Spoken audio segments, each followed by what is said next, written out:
Hello friends, তো এখন তালের সিজন। তো তালের পাত পিঠা কীভাবে হয় সেই ভিডিওটা তোমাদের সাথে শেয়ার করছি। প্রথমে আতপ চাল নিয়ে হলো পরিমাণ মতো, তো সেটাকে ধুয়ে নেওয়া হচ্ছে।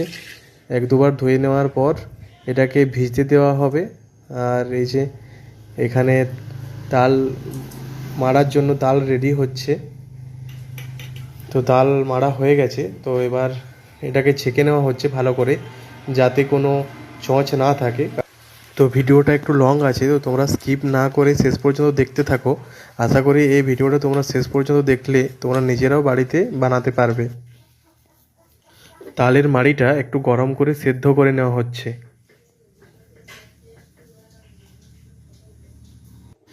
যেহেতু পাত পিঠা হবে তার জন্য কাঁঠাল পাত কিছু তুলে নিচ্ছি। অনেক রকম পাতেই পাত পিঠা হয়ে থাকে, যেমন চালতা, বড়, শাল পাতা, কচড়া পাতা, কলা পাতাতেও হয়।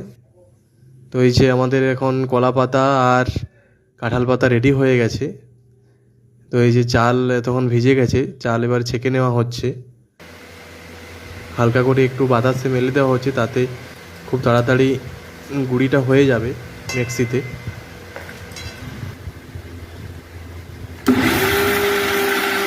এই যে গুঁড়ি আমাদের রেডি হচ্ছে। তো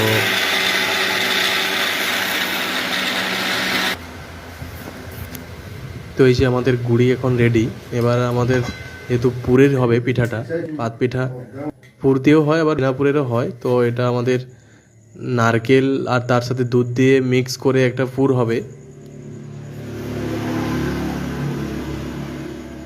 নারকেল কুড়ে নেওয়া হয়েছে, এবারে নারকেলটা দুধের সাথে দিয়ে দেওয়া হচ্ছে।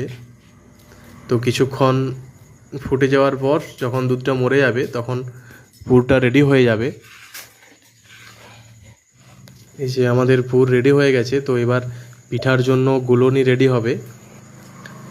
যাই হোক, এই যে গুলোনি রেডি হচ্ছে, তাল মাড়ির সাথে পরিমাণ মতো গুঁড়ি দিয়ে দেওয়া হয়েছে। আর এই যে পাতগুলো পরিষ্কার করার কাজ চলছে, পাতগুলো পরিষ্কার করে নেওয়া হচ্ছে।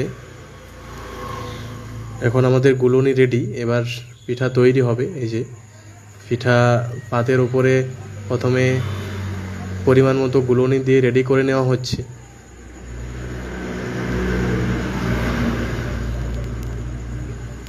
এই যে আমাদের পুরো রেডি। তো এই যে পিঠার উপরে কম কম করে পরিমাণ মতো পুর দিয়ে দেওয়া হয়েছে। তো এবারে ভাঁজ করে নেওয়া হচ্ছে মাঝে মাঝে।